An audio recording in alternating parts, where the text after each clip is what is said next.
আবার আষাঢ় মাস পড়লেই প্রথম দিকে একটা তিথি আছে, সেই তিথিটা খুব মানা হয়, সেটা হলো অম্বুবাচী। আছে না, অম্বুবাচী আছে, অম্বুবাচী পালন করতে হয়। এখানে একটা কথা বলে যাই, আমি বলার কারণটা একটাই, আগের দিন যেখানে কীর্তন করছিলাম একজন আমাকে বলেছিল, বাবা অম্বুবাচীর সময় ওই 3 দিন নাকি ভগবানকে সেবা দিতে নেই, নাকি সন্ধে ডাকাতে নেই, নাকি তুলসী তলায় জল দিতে নেই, বলে তো। আজকে তোমাদের জানিয়ে যাই, এতদিন যা জেনেছ ভুল জেনেছ। ওই 3 দিন অম্বুবাচীর দিনে কোনগুলো করতে নেই আর কোনগুলো করতে আছে জেনে রাখো, ঠিক আছে? আর অম্বুবাচী কেন হয় মায়েরা, আমি ছোট ছেলে, হয়তো এই বদনে বলা ঠিক নয়, তবু বলি একটুখানি তত্ত্বটা জেনে রাখো।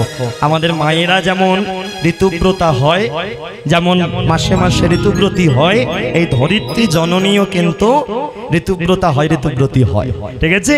সেই সময়টাকেই বলা হয় অম্বুবাচী। ওই জন্যে আষাঢ় মাসে সূর্য একেবারে সরাসরি মিথুন রাশিতে থাকে, যার জন্য সেই সময়তে ধরিত্রী মায়ের কথাই বলে, ধরিত্রী মায়ের হয় ঋতুব্রতী। আর সেই সময়তে মাটিতে আঘাত করতে নাই, ওই সময়তে চাষবাস করতে নাই। আর দেখবে যেমন একটা মেয়ে, একজন মা সন্তান দেখবে ঋতুব্রতী হবার পরে যেমন সন্তান জন্ম দেওয়ার উপযুক্ত হয়ে যায়, ঠিক তেমন ধরিত্রী মায়ের ক্ষেত্রেও এই অম্বুবাচীর পরেই ধরিত্রী মা ফসল ফলানোর উপযুক্ত হয়ে যায়। তাহলে এই অম্বুবাচীর এটাই মাহাত্ম্য। অম্বুবাচীর দিনে ভগবানকে যে সেবা দেবে না এমনটা নয়, সেবাও চলবে, তুলসী তলায় জলও দেবে, অম্বুবাচীর সময় সন্ধ্যাও দেখাবে। ঠাকুরকে সেবা বন্ধ এমন কোন রীতি নেই, প্রথা নেই যে উপবাস যে দিনের দিনে যে রীতির দিনে তোমার ঠাকুরকে সেবা বন্ধ যাবে, এমন কোন ব্রত নেই। প্রত্যেকটা দিন সারাটা জীবন ঠাকুরকে সেবা দেবে, ঠাকুর সেবা বন্ধ হবে না। সন্ধে দেখানো, তুলসী তলায় জল, ঠাকুরের সেবাটা বন্ধ হবে না। অম্বুবাচীতে এগুলো এই 3 দিন বন্ধ করবে না, এগুলো করতে থাকবে। এতদিন তোমরা হয়তো অনেকে ভুল জেনেছ, আমার মাকেও আমি বলি, আমার মা আমাকে ছোটবেলায় শিখিয়াতো, কারণ এটা লোকের মুখে মুখে প্রচার, কিন্তু বড় হয়ে আস্তে আস্তে জানতে পারলাম যে সব জিনিসটা ঠিক নয়, লোকের কথাটা ঠিক নয়। শাস্ত্র বলে একটা জিনিস আছে, সেগুলো বলে দিচ্ছে যে ভগবানের পূজা, সন্ধ্যা আরতি আর তুলসী তলায় জল দান অম্বুবাচীতে করা যায়, আর যেগুলো করা যায় না সেগুলো হলো এই 3 দিন মাছ মাংস খাবে না, এই 3 দিন কোনো অসৎ কর্ম করবে না, এই 3 দিন কোনো অকাজ কুকাজ করবে না, এই 3 দিন কারো বাড়িতে চুরি ডাকাতি, ভোরবেলা হাঁটতে বেরিয়ে ফুল চুরি এসব কিচ্ছু করবে না। হ্যাঁ, ভোরবেলা হাঁটতে বেরিয়ে অনেকে ফুল চুরি করে ঘরে যায়, ওই অম্বুবাচী 3 দিনটা বাদ দাও, বাকি সারা বছর কত ওই সময়টা করবে না, এই সময়গুলো এগুলো করবে না। আর যেগুলো করবে সেগুলো তো বলে দিলাম, খুব সাবধান। সম্ভবত 7 তারিখ থেকে, আষাঢ়ের 7 তারিখ থেকে 10 তারিখ পর্যন্ত অম্বুবাচী পড়েছে, ঠিক আছে? পালন করবে আর ওই 3 দিন মন প্রাণ দিয়ে ভগবানের নাম করবে, দেখবে ভগবানের কৃপা তোমার নিতাই গৌর হরি বল বলে হয়ে যাবে। তাহলে সবাই মিলে আজকে হরিনাম হল ঘরে শুরু করে দিল। আর তোমাদের কেন বললাম আজকে নাম করছো, ওই 3 দিন বেশি বেশি করে এই নামটাই করবে ঠাকুরের কাছে বসে, কারণ আমাদের অজান্তেই পাপ হয়ে যায়, তাই জন্য আমরা ভগবানের কৃপা পাই না। মা করলে তুমি ভালো করে করো, না করলে করো না, অসুবিধে নেই, নালে তোমার পাপ খাতায় লেখা হয়ে যাবে। হ্যাঁ, বার ব্রত, এই যে একাদশী চলে গেল, অনেকে একাদশীর দিনে মাছ মাংস ডিম করে খেয়ে নেয়, ভাবে যা দেবো অঙ্গে তাই যাবে সঙ্গে, না, ওই দিলে একাদশীতে মাছ মাংস ডিম, মরার পরে খাতায় হয়ে গেল, তুই একাদশীটাও পারলি না। একটাই তো বছরে ভালো দিন, ওটাও পালতে পারলি না। একাদশী গুলো 24টা, মাসে 2টো 12 করে 24টাও করি না। তাহলে বুঝে নাও, জীবনে তাচ্ছিল্য করো না কাউকে, যে করে তাকে আরো সাহায্য করো, আর যে করে তার কাছে 5 মিনিট বসো। সেই বউটার কাছে বসে কিছু লাভ নেই, যার কাছে পাড়ার লোকে সবার খবর আছে, তার কাছে বসো, যার কাছে বসলে তুমি ভগবানের 2টো কথা জানতে পারবে, যে হরিনাম তোমাকে শোনাবে, জীবনে তোমারও মঙ্গল, আর তুমি ভক্ত হলে তোমার পূর্বপুরুষ, হ্যাঁ, যে বংশে হরি ভক্তি পরায়ণ রয় সেই বংশে 14 পুরুষ উদ্ধার হয়ে যায়। তুমি ভক্ত যদি হতে পারো, তোমার দ্বারা তোমার সন্তান, মেয়ে, এমনকি তোমার বাবা মা উদ্ধার হয়ে যাবে। খুব এগুলো দৃঢ় জিনিস। এগুলো আজকে কীর্তন হচ্ছে, তোমরা চঞ্চল হয়ে আছে, আমি সবটা জানি। অনেক রাত্রে কীর্তন শুরু হয়েছে, মশা কামড়াচ্ছে, বসতে পারছো না, সবটা আমি জানি। তার মধ্যে এগুলো বলছি কেন জানো? আমি কীর্তন করে টাকা নিয়ে বাড়ি যাব, এই কথাগুলো যদি জীবনে কাজে লাগাতে পারো, জীবনে তোমার মঙ্গল হয়েছে। তাই বলো না, ভোলানাথকে অপমান করার সব কথা কোনোদিন বলো না, কোনোদিন কোনো দেবদেবীকে অপমান করো না। আজকে ভোলানাথের চরণে গান্ধারী চাইলো সন্তান দাও, ভোলানাথ এলো, কটা সন্তান নিবি? বলে কেন সন্তানে তুমি দাও? বলে একটা সন্তান দাও। ভোলানাথ বলে আমি যাকে দিই অনেকখানি দিই, আমি একটা দুটো দিই না। বলে তবে কটা দেবে? বলে তুই চাইলি একটা, আমি আরো দুটো শূন্য বাড়িয়ে দিলাম, তাহলে কটা হলো? কটা হলো? তিনটে হলো তো নাকি? 100 খানা। ভোলানাথ বলে তোকে দেব 100টা সন্তান আর একটা কন্যা সন্তান দেব। গান্ধারী বলে ভোলানাথ, হে ভোলানাথ, হ্যাঁ তুমি ঠিক করেছ, হ্যাঁ বেঁচে বেঁচে পাখার তলায় বসেছ, ঠিক করেছ, ঠিক বুদ্ধিটা করেছে, আমি ভাবছি দেখে খালি। যাই হোক, সন্তান দাও। ভোলানাথ বলে তাহলে 101 খানা সন্তান পাবি। কেমন সন্তান? গান্ধারী চাইছে যেন দেখতে ভালো হয়। ভোলানাথ বলে তথাস্তু, যেন তার লম্বা চওড়া একেবারে শক্তিমান হয়। ভোলানাথ বলে তথাস্তু, বলে যেন অনেক টাকা পয়সা হয়। ভোলানাথ বলে তথাস্তু। গান্ধারী চলে এলো। এবারে ভোলানাথ কি ভাবছে? ভোলানাথ ভাবে গান্ধারী তুই যে তিনটে চাইলি সেই তিনটে আমার নিজের কাছে নেই। প্রথম কি চাইলো? যেন আমার সন্তানরা হয় দেখতে ভালো। ভোলানাথ মনে মনে বলে আমি নিজে দেখতে ভালো। হ্যাঁ, ভোলানাথকে দেখতে ভালো, বড় ভর, পেছনে জটা, বাঘ ছাল পরে। বলে আমাকে দেখতে ভালো নয়, তাহলে তুই চাইলি দেখতে ভালো ছেলে, ঠিক আছে। আরো কি চাইলো?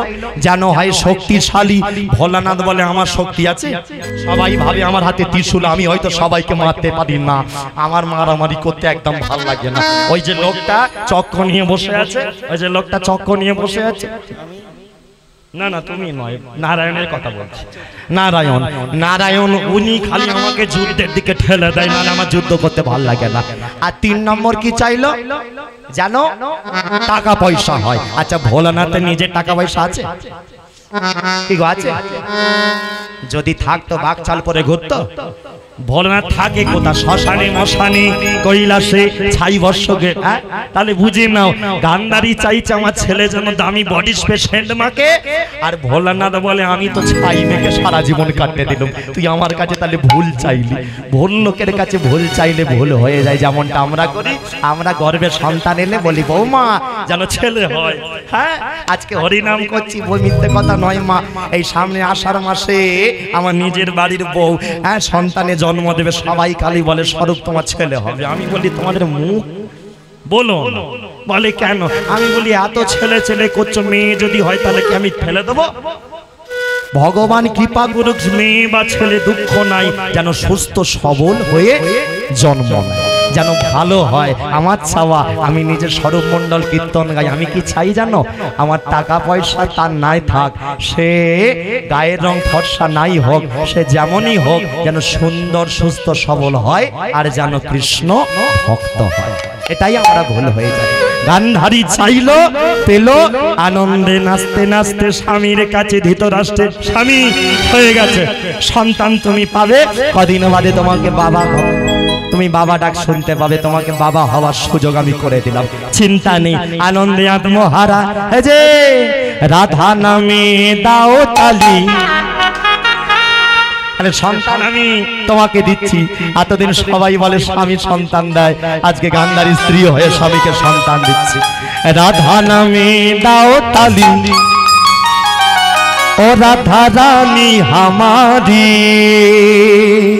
উলুধ্বনি দিয়ে সবাই এত নড়ে চড়ে, নড়লে মশা কামড়াবে না। উলুধ্বনি